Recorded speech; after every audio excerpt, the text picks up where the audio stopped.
Good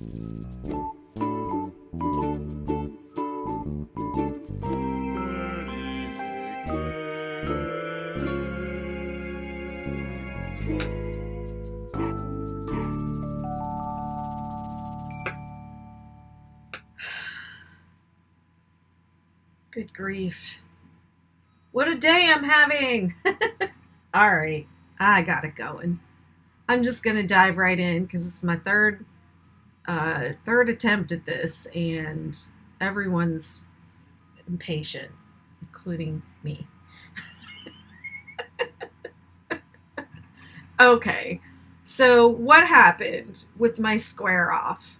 I fixed it when I put it in a pattern, but I never went back and fixed the blog. So when I just now started to work on it, I had a really difficult time.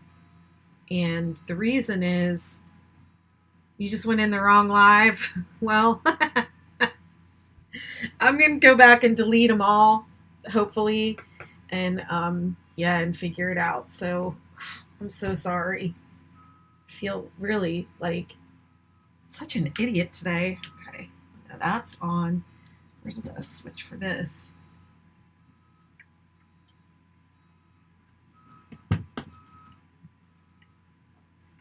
There it is, right there. Okay, there's a little more light. Okay, here we go. So I'm going to start off again by working this edge, and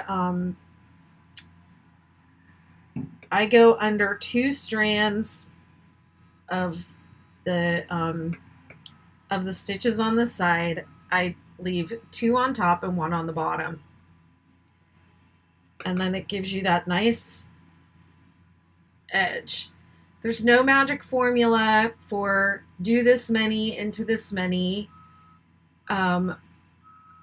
unfortunately, but you just have to keep laying it down and making sure it's flat and straight. I skip here and there. My I work 4. I chain 4 to turn on my 6-day kit blankets, otherwise my edges curl. I also work from the back to the front, so my side stitches are twisted. And so it's, your work is probably not going to look like mine, so you just have to use your judgment. Lay it down, admire it, check it out, and see how things are going. If it's ruffling, you have to skip here and there. If it's pulling and gathering, you're not, you're going to have to add extra stitches. Sometimes I work this one on the end and sometimes I don't. So it just depends. I'm just eyeing it up, and I'm working my way across as evenly as I can. So I know some people were saying, like, I can't tell what you're doing and I don't know how many to do. And you do however many, what makes it lie flat and straight. Hi Betty, I have a question about the end of my blanket. When I do my final repeat of the pattern, should I do the chain row so that it matches the bottoms of my blanket? Should I do the chain row? So the blanket ends on row 4. And that is I think you mean the single crochet row. That will have it match the bottom of your blanket. So you really do, however many repeats and a half to finish it off. And if you're doing, alternate striping methods like half snowflake, you have to kind of plan ahead a little bit. Okay, so here we go. I'm going to round the corner. This is what I do. Last time I put that 3 here and it made the corner wonky. So I'm going to put 3 single crochet in the corner. And when you're, if you're making an edge on your blanket, you have to make points on the corners, and you have to skip in the valley. Otherwise, your points are gonna, the edge is gonna pull in on your points, and it's going to spread in the valleys. So whatever edge you do, always increase at the points and decrease in the valleys. So increase means add more stitches, decrease means take stitches away. So you would either want to do together stitches in the valleys or skip the valleys. Caitlin, honey, did I answer your question? You want to end your blanket on row 4? Here we go. Okay, so this is where I went wrong last time. I'm starting in this first stitch and I'm going to single crochet. It says to join, but I'm working around the edge of my blanket, so I don't have to join. I can just continue. So it says 2 single crochet, 3 half double crochet, 1, 2,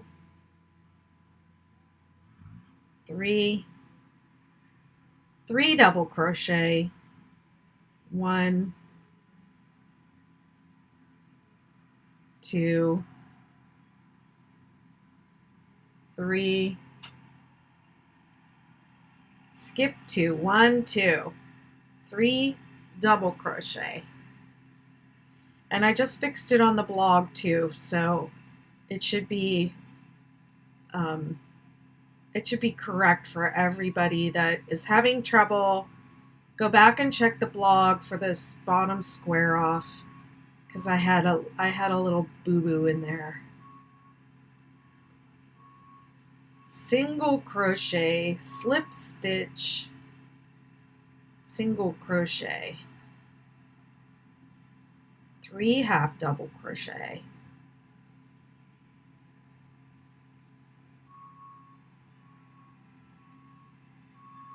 3 double crochet,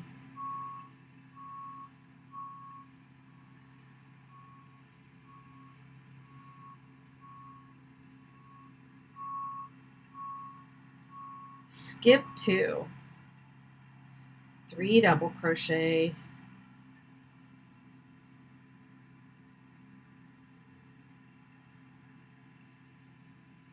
oh, and I didn't say that I'm working under. So when I started my 6 to 8, when I started this swatch, I did a chain and then I did a single crochet row. And when I do my single crochet, I work under 1 thread of the chain and I leave 2 below.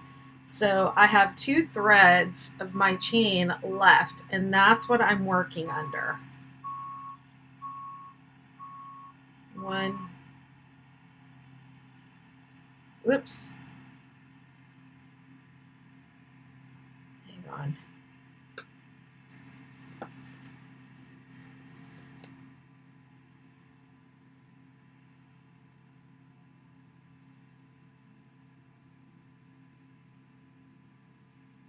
Half double crochet, and then here's where I made the mistake before. It's 3 single crochet, 1, 2, 3, which I knew must be right, but that's not what my pattern says. So yeah, whew, what a relief to have it like turn out right. Whew. You know that feeling when you get to the end of the row and there's no stitches left? It's called sweet relief. Oh, good gravy. Okay. Whew. All right, friends. Row 2, bottom edge, square off, row 2. So what do we do? You're welcome. It doesn't even say chain 1. You chain 1 and you, oh my goodness, this is very poorly written. 2 single crochet. No, that it does say chain 1. Single crochet. I'm so self-critical now. Chain 1 and single crochet into that same space, then 2 single crochet. So that makes a total of 3. 3. Let me go back and do that again since I flubbed it. Okay, here we are. We're at the end of the row. Sweet relief. And then we turn. Chain 1. Single crochet into the same stitch. 2 single crochet. 1, 2. Come on, Betty. You got this. 3 half double crochet. 1, 2, 3. 2 double crochet. 1. I'm counting myself like I'm in kindergarten because I feel so. I feel a kindergartner. I don't want to say I feel so dumb because a kindergartner. I feel like kindergartners are really smart. Kids, you know how unedited they are and unapologetic, you know. They have something to say and they say it, and they have a lot of interesting things to say. Skip 2. 2 double crochet. Ugh.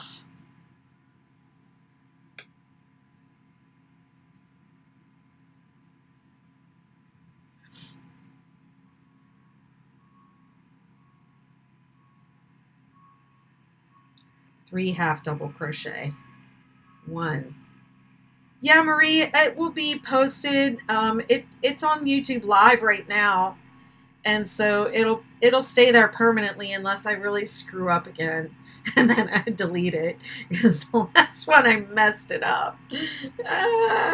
Okay, single crochet, slip, stitch, single crochet, and you know that you're centered when the slip stitch lines up with the slip stitch 1 row down.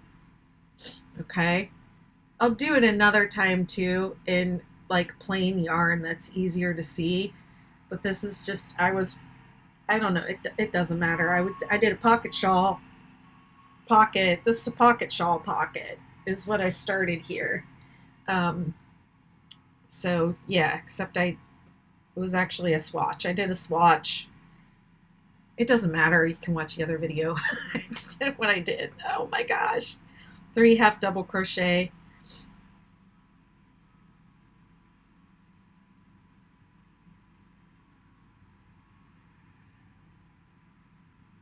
I really love this yarn though. Actually, it's Mandala, Lion Brand's Mandala Ombre.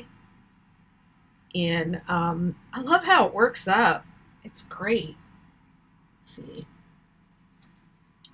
It is, I think it's 100% acrylic. Yep. Machine washable and dryable. And it's got that denim look that I love. All right, skip 2, 2 double crochet.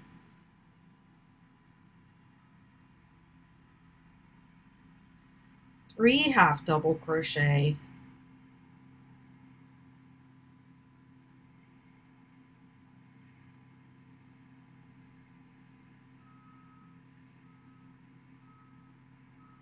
3 single crochet. 1, 2, 3. I worked again. Woo! Sweet relief. That's what they call that. Sweet relief. Too many windows open on my page. Oh, thank you, Marie. That's so sweet of you. You know, you can start with a straight edge now. There's a technique on my blog where you can start straight and you don't have to go back and do this after the fact. This works, but the straight start is nicer, I think. Yeah. All right. Okay. Row 3. Bottom edge row 3. Turn. First, let's turn. It doesn't say turn either. To fix this, I'm going to fix it right now, and then I'm going to go back and I need a technical editor. Make my stuff better.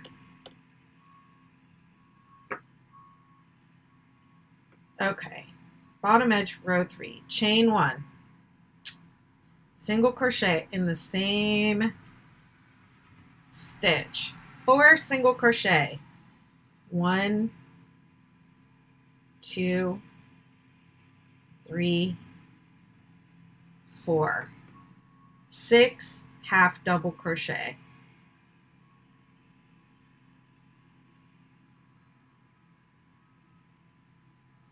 Yep, it says it's a blog post. I'll put a link, or maybe somebody can link it, how to start your 6-day kid blanket with a straight edge, or straight start to your 6-day kid blanket. 6 half double crochet is what I'm doing here. And you know you're on the right track with number 3 when you're at the gap. This is how I don't count. I don't want to sit there and count. I want to watch my show. 1, 2, 3, 4 single crochet. We're doing 7, and I know I'm on the right track when number 4 hits the slip stitch.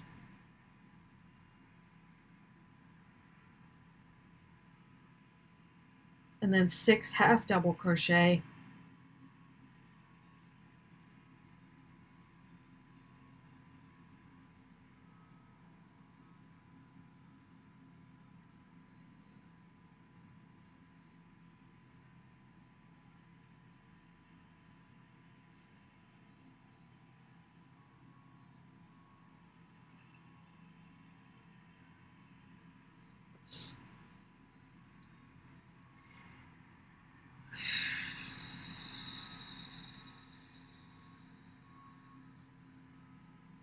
It says repeat from 1 single crochet, repeat from to the last. It should be 5 stitches. 1, 2, 3, 4, and then it says to put 3 single crochet in the last corner if you're turning a corner. So that should actually be 5.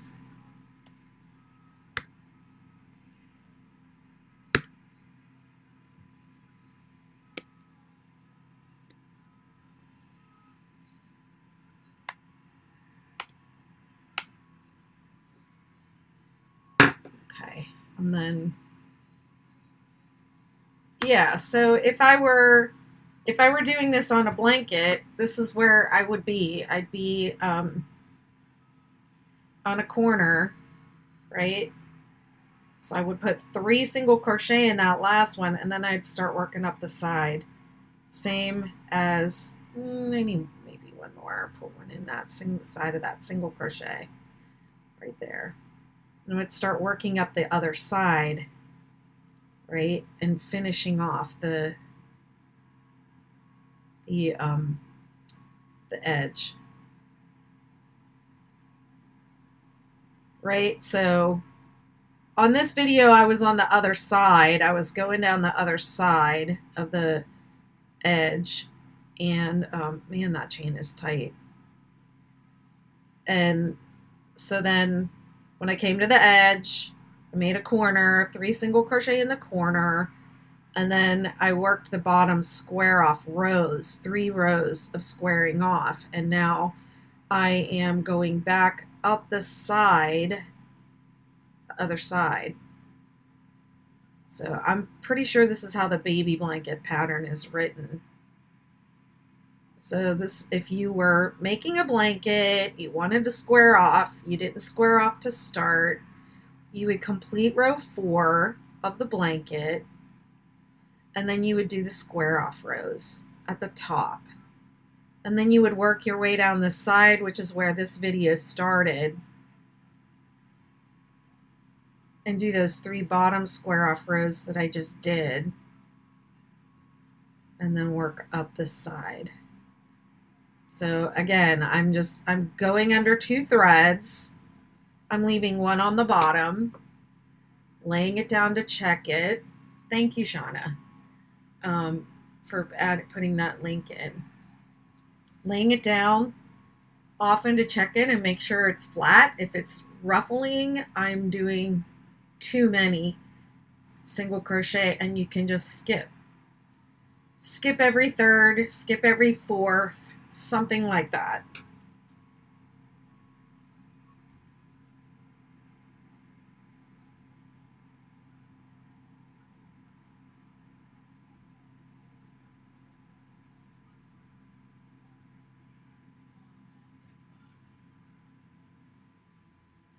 I don't like to crochet into the gaps. It doesn't look even to me. This is how I do it. It's not a neat and tidy method. I mean, it does look neat and tidy, but it's not like I had a comment on my page where someone said, well, the blanket pattern's very specific. I'm paraphrasing what they said. The blanket pattern's very specific, but the edge isn't, so I'm lost. And I just, edging, I hate writing edging into patterns because my tension's going to be different than yours. And I'm not going to have the same number of stitches. I'm not going to count those stitches and make sure that they're the same. I mean, honestly, with this, do you see how it's like, there's a little bit of a curve to it? I probably could go back and skip a little bit more here because it's not really straight. So this is why my motto is lay it down and admire it, because when I lay it down and look at it, I can see that it's like back and around here, I have too many stitches. So let me just pull it out. And I can't, crochet is like a metaphor for life sometimes. I can't be responsible for your edge being straight. You have to be responsible for that. So you have to use your judgment and be more confident in your crochet creativity. You can do it. You can figure that edge out. And yarn is actually very forgiving. I know that we say we don't like to frog and it's really frustrating, but I don't know. I just feel like it is a sign of an experienced crocheter that you are not afraid to frog. Or maybe it's just the designer in me that I'm like, if it's not right, I'm just gonna frog it. And most yarn, not all yarn of course, but most yarn, you can frog it multiple times and it's still good. It is still good. So yeah, if I don't like it, I'm gonna take it out. That's not that we're all trying to be professional here, but it's just a sign of, I think an artistic maturity. I don't know what words I'm looking for, but yeah, you're not afraid to rip it out and redo it.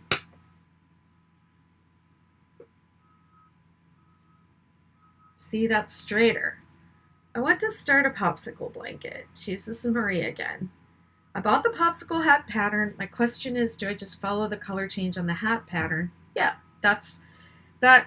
So I haven't written up that pattern yet. And the reason I haven't, but yes, that's what you do. You can do the 6-day, do your swatch, figure out your starting chain, and then you do the color changes the same as the popsicle hat. That's Gina Robertson came up with that color striping technique, and it goes from the darkest colors to the lightest colors, and then it goes back to the dark colors, and the high contrast color change happens between row 2 and row 3.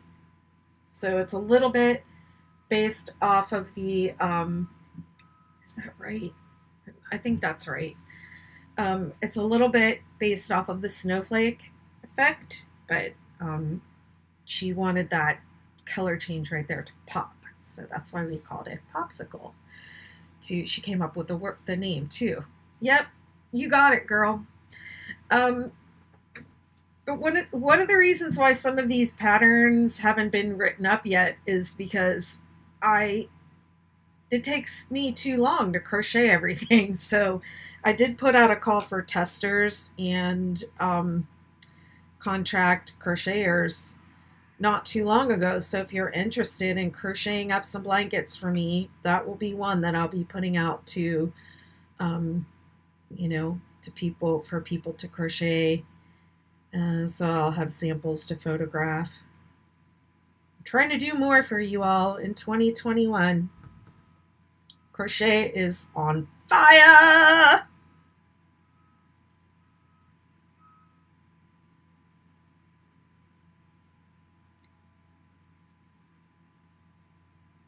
I don't like doing it either. I don't enjoy it. It's worse than crocheting into a chain. At least the chain is like it tells you exactly where to work, the side edging you have to make these choices, but can y'all see I'm doing a little bit better, right? It's still curving a little bit, but not as much as before. It's straighter. But you have to lay it down and check it out and make sure it's going the way you want it to go. Um, and I actually learned that from my daughter, who's a photographer, um, and partly, and actually the whole lay it down and admire it thing came from an old book that I read. I think it was Maggie Righetti, Knitting Without Tears. I think. I'm not even sure. Um, but yeah, that's where I learned to like lay your work down every once in a while and, and check it over. And while you're doing that, say, oh, wow, look, I'm doing a great job. I'm doing this. And because we're so hard on ourselves. And I think that was the message that she wanted to leave in the book. But my daughter, one time I was photographing, I do choreography festivals or I did before COVID. And my daughter is a professional photographer, and she will come and shoot my shows sometimes. And I consider myself an amateur photographer. But I do shoot my own shows sometimes just for my own happiness. But she was there shooting one of my shows, and I was there shooting alongside her. And I was, like, how am I doing? How am I doing? Showed her my camera, and she looked at my shots, and like she was scrolling through, and she said, what I want you to do, she's so sweet, such a sweet person and an amazing artist. She goes, what I want you to do is I want you to stop shooting every 5 or 6 frames and look at your camera and see what you got. Instead of just like, because I was just like shooting, and they would all be out of focus or too dark. I'd have 40 or 50 shots of this dance, and they would all be out of focus or dark. I mean, it wasn't even like there was, like a couple of options in there. And she's over there like, click, checking, click, not getting that many shots, but every one of hers are good. So, yeah, absolutely, Heather. Hi, how are you, my friend? Yeah.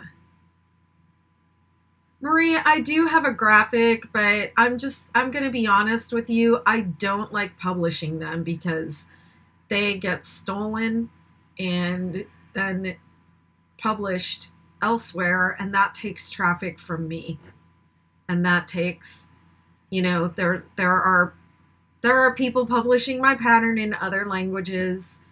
I have found my graph online with my name removed and other branding put on it. You can actually see where the watermark is my watermark is still in the background of that graphic, and that it's been, the opacity has been reduced so you can just barely see my watermark, but it's still there. And then my branding has been covered over with somebody else's branding. And they're publishing my pattern using my graphics and my material as their own work in another language. So for that reason, I don't do that. I don't like doing it. Those graphs took me, those are hand done.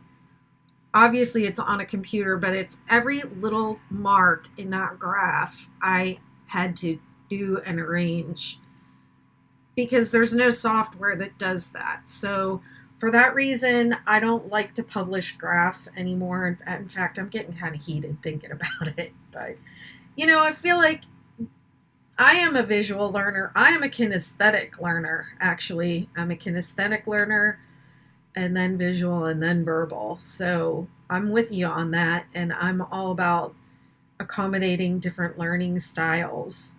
But I do feel like I give you a lot of material, a lot of help, and the pattern writing, I'm always trying to improve on the pattern writing and the clarity, and even just making these videos is like a big thing for me. So I think next time, since I'm set up here, and I just showed you how to go all the way around the corner of all the way around your blanket. It took me 2 videos, and it's only just a swatch. It's a pocket, right? If you were making the 6-day pocket shawl, this would be your pocket. And so I think next time what I'll do is I'll come back and I'll work the ribbed edge along the top of this. And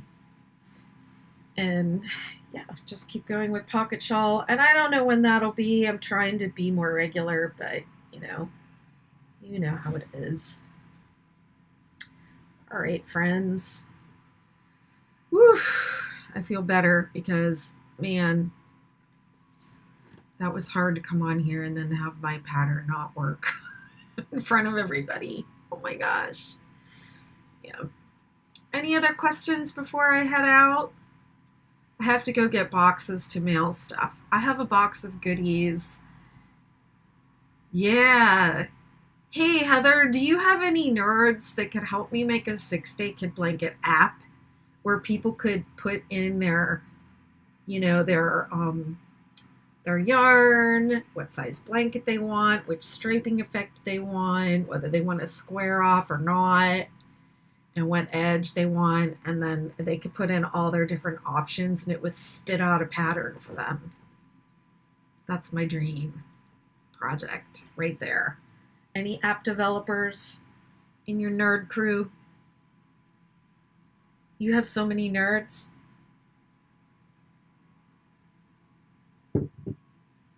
Send them my way. I love nerds.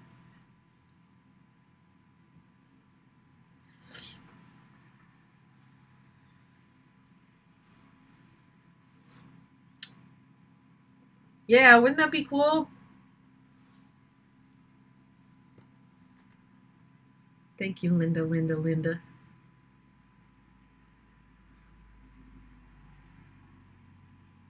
All right, friends, I'm going to play my song and I'm going to take off. I have to go get boxes to mail stuff to people. I have a box of goodies for my Australian mods, and I'd like to get that sent off to them. I'm going to go ahead and head out. Thanks for being here. Thanks for putting up with me. Bye.